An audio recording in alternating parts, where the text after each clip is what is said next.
उसको चलाने की कोशिश करते थे, एक पाँव से उसको चलाया करते थे, तब अब्दुल समद काफ़ी बेहतर था। अगर सॉरी मुझसे बोला नहीं जा रहा।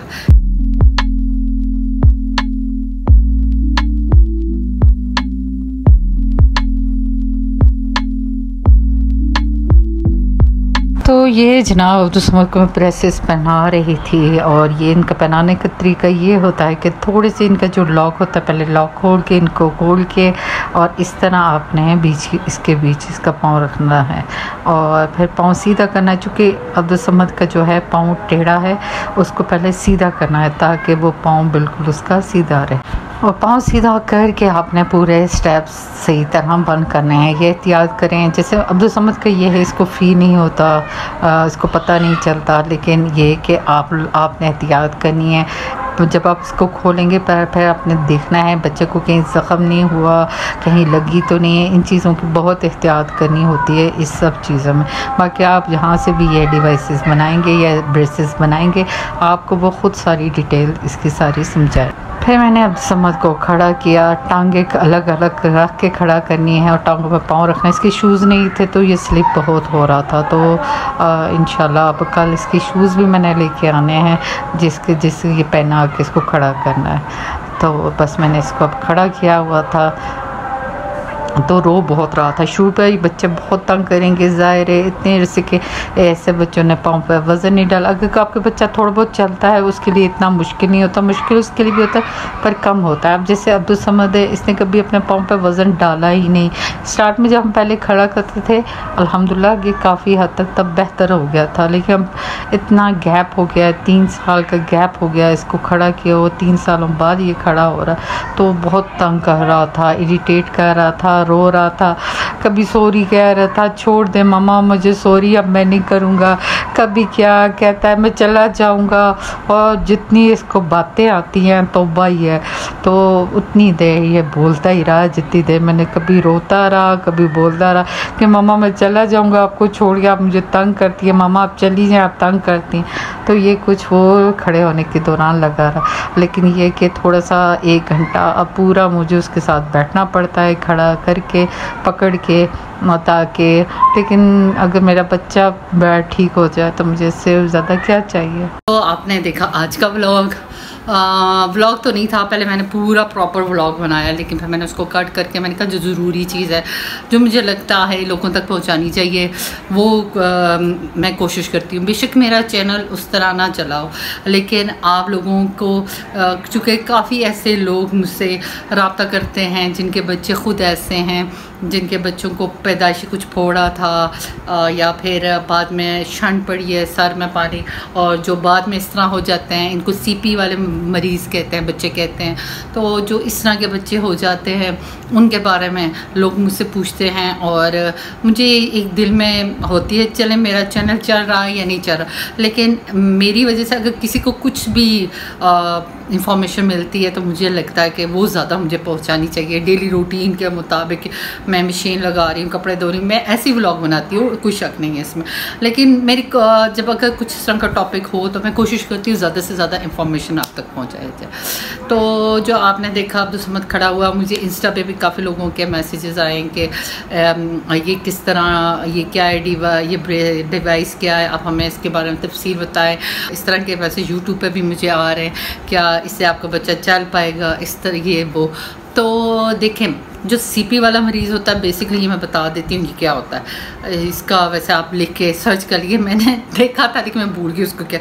जो सीपी वाले बच्चे होते हैं इनका किसी वजूहात की वजह, पैदाइश के दौरान या पैदाइश से पहले या पैदाइश के बाद कुछ ऐसा होता है जिसकी वजह से ऑक्सीजन जो होता है वो इनके दिमाग के किसी हिस्से पर नहीं पहुँच पाता, जिसकी वजह से इनका दिमाग का वो हिस्सा कमज़ोर रह पाता हो जाता है। जैसे बाद गर्दन तोड़ बुखार के बाद आप देखते हैं बच्चे बिल्कुल ही दिमाग उनका काम नहीं करता, या जिस्म उनका काम करना छोड़ जाता है, या फिर पैदाइशी जो बच्चे रोते नहीं अक्सर उनमें भी ये प्रॉब्लम आ जाती है।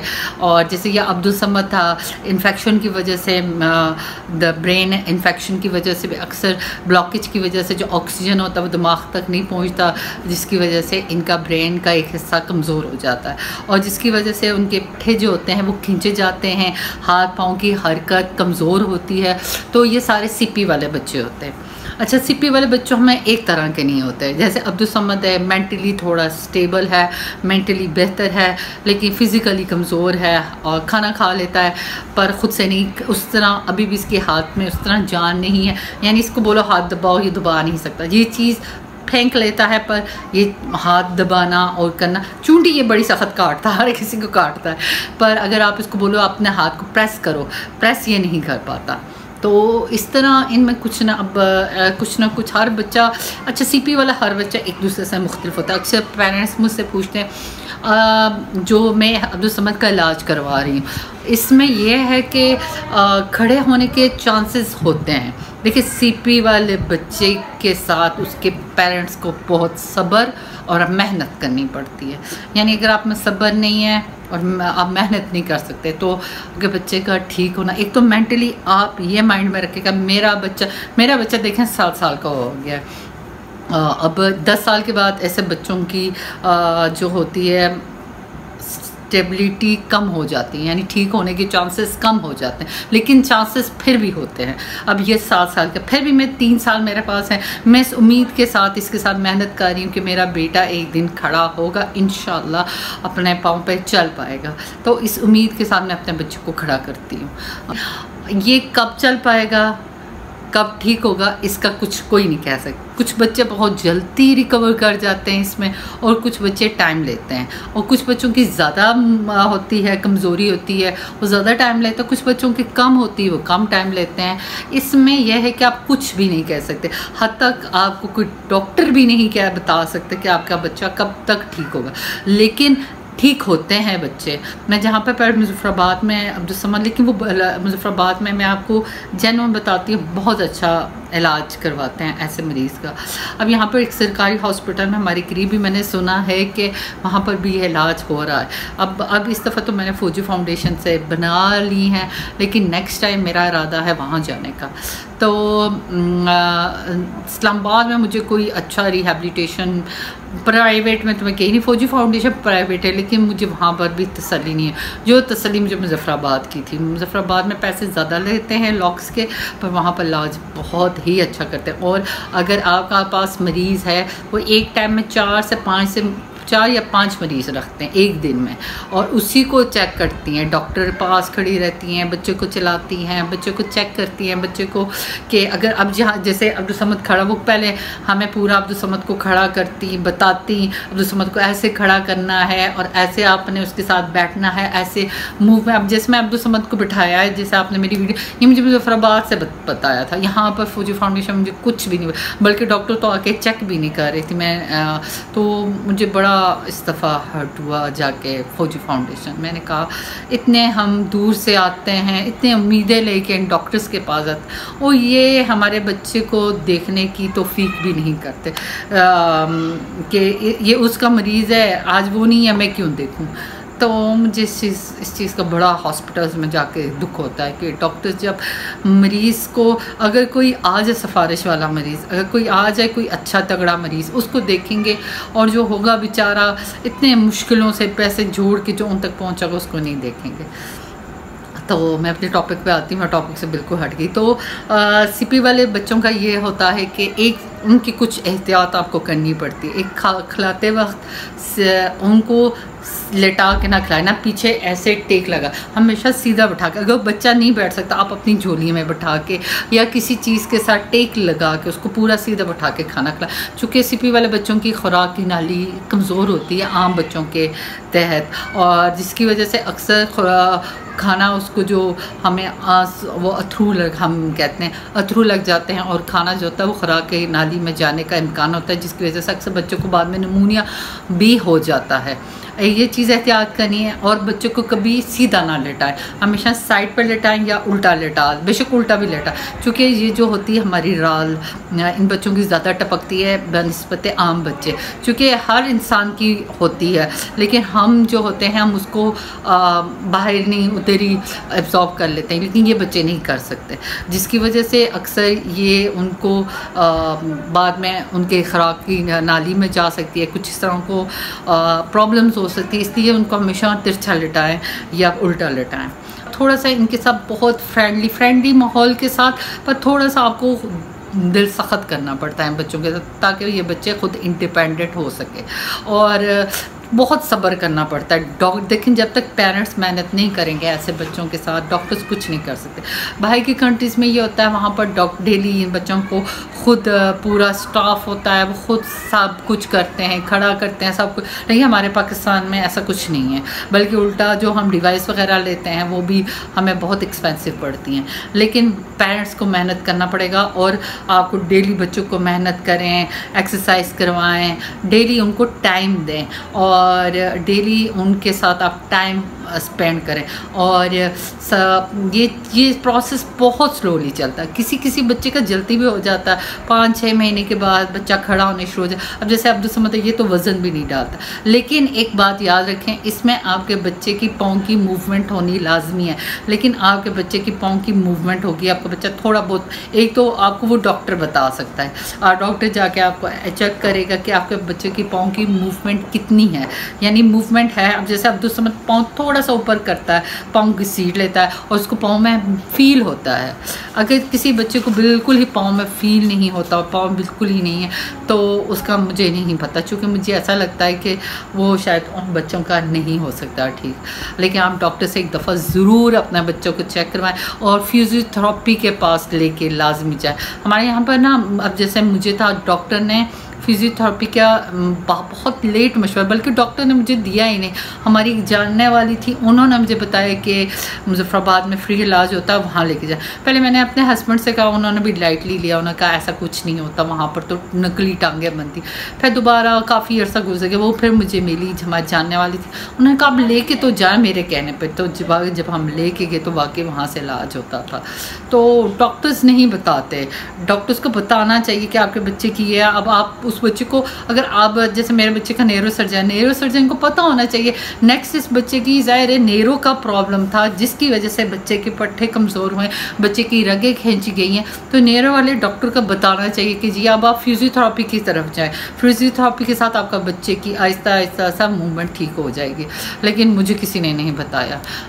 तो अगर आपका बच्चा ऐसा है, किसी फिजियोथेरेपी के पास और किसी हड्डियों के डॉक्टर के पास लाजमी लेके जाएं, फिर वहाँ से वो खुद रेफ़र करेंगे किसी फिजियोथेरेपी के पास लेके जाएं। इन बच्चों का इलाज जो है यही फिजियोथेरेपी के जो होते हैं स्पेशलिस्ट, उनके पास लेके जाएं। अब तो बहुत रिहैबिलिटेशन के प्राइवेट सेक्टर भी खुल गए हुए हैं। इस्लामाबाद में एक फौजी फाउंडेशन में होता है, एक नीरम जो पिम्स के साथ हॉस्पिटल्स में होता है, और बाकी भी अब मैंने देखा, मैंने उस दिन टिकटॉक देख रही थी गुजरात का एक, और उनके डिवाइसेस मुझे बहुत अच्छे लगे। अब ये अगर कोई गुजरात में से है, मेरे बहन भाई में से कुछ देख रहा है, गुजरात वाले या गुजरात या पूरे पाकिस्तान में कौन सा अच्छा है, मैं आपको वीडियो भी उनकी तस्वीर भी शेयर कर दूँगी, कौन सा अच्छा है, जो सबसे अच्छा बताता है इन चीज़ों के बारे में, अच्छा इलाज करता है। अगर आप में से भी किसी, चूँकि मैं तो अपनी तरफ से कोशिश करती, लेकिन अगर आप कोई बेहतर, चूँकि मैं इस दफ़ा फौजी फाउंडेशन से बहुत ही नाउम्मीद होकर निकली हूँ। जिस तरह डॉक्टर ने अब्दुल समद को ट्रीट किया, आके देखा भी नहीं, परवाह ही नहीं की मैंने जितनी थोड़ी बहुत मुझे इन्फॉर्मेशन है आप तक पहुँचाऊँ। अगर आपका बच्चा ऐसा है तो खुदा टाइम से डॉक्टर के पास लेके जाएं और उसको चेक करवाएं और उसका इलाज स्टार्ट करवाएं। जितनी अर्ली एज में इन बच्चों का इलाज करवाएंगे, उतना ही बच्चों के ठीक होने के चांसेस ज़्यादा होंगे। मैं अपने हर इस ऐसे व्लॉग में जहाँ पर मैं ऐसे बच्चों के बारे में बताती हूँ, यही कहती हूँ कि अर्ली स्टेज में बच्चों का इलाज स्टार्ट करते हैं, इससे पहले कि लेट हो जाए। जितनी अर्ली स्टेज में स्टार्ट करेंगे, इतनी ही जल्दी आपका बच्चा रिकवर करेगा। और इतनी जल्दी उसके चांसेस होंगे चलने के। और हाँ, एक बात याद रखें, ये बच्चे कंप्लीट ठीक नहीं होते। अगर आप कहें हमारी तरह नॉर्मल ये चलें, ऐसा नहीं, लेकिन इतना हो जाता फिजियोथेरेपी से ये बच्चे अपना खाना खाना, अपने कपड़े चेंज करना, वॉशरूम जाना और अपने काम करने के काबिल हो जाते हैं। तो लेकिन ये भी बहुत बड़ी बात है कि आपका बच्चा किसी पे इंडिपेंडेंट ना हो। अब मुझे पता है मैं अब्दुस्समद की वजह से कितनी परेशान रहती हूँ। मैं जॉब पे जाती हूँ, मुझे कितनी अब्दुस्समद के लिए परेशानी होती है। और मुझे अक्सर ये परेशानी होती है कि मुझे कुछ हो गया तो अब्दुस्समद का क्या होगा। क्योंकि अब्दुस्समद इतना बीमार, इतना जितना इसके पाँव आप टेढ़े हो गए हैं और बिल्कुल ही वज़न नहीं। जब तक अब्दुस्समद के अब्बू ज़िंदा थे वो उसको खड़ा करते थे, उसको चलाने की कोशिश करते थे, एक पाँव से उसको चलाया करते थे, तब अब्दुस्समद काफ़ी बेहतर था। अगर उस वक्त अब्दुस्समद का इलाज होता रहता, यानी इतना गैप ना आता, सॉरी मुझसे बोला नहीं जा रहा, इतना गैप ना आता तो शायद अब्दुस्समद आज चल रहा होता। तो लेकिन फिर मुझे अल्लाह से उम्मीद है, इंशाल्लाह अब्दुस्समद चलेगा और मैं उसको चलता हुआ देखूंगी अगर अल्लाह ने मेरी ज़िंदगी रखी तो। उम्मीद है मेरी व्लॉग की वजह से अगर किसी को कोई इन्फॉर्मेशन मिली है, और मैं अलग अलग सबको बताती, मैं आंसर भी दिए मैंने एक दो को, लेकिन मुझे ये था कि अलग अलग मैं सबको बताऊंगी तो इससे अच्छा है मैं आपको एक वीडियो में सारी डिटेल बता दूं जो मुझे पता है। चूँकि मैं भी एक माँ हूँ और माँ तो एक डॉक्टर बनी जाती है बच्चे का ट्रीटमेंट करवाते करवाते। तो बस अभी अपने ब्लॉग को ऐड करती हूँ। उम्मीद है आपको मेरा ब्लॉग अच्छा लगा होगा। कल मिलती हूँ नए ब्लॉग के साथ। अगर अच्छा लगा लाइक एंड शेयर कीजिएगा, और अगर सब्सक्राइब नहीं किया सब्सक्राइब कीजिएगा। कल मिलती हूँ नए ब्लॉग के साथ, तब तक के लिए अल्लाह हाफिज़।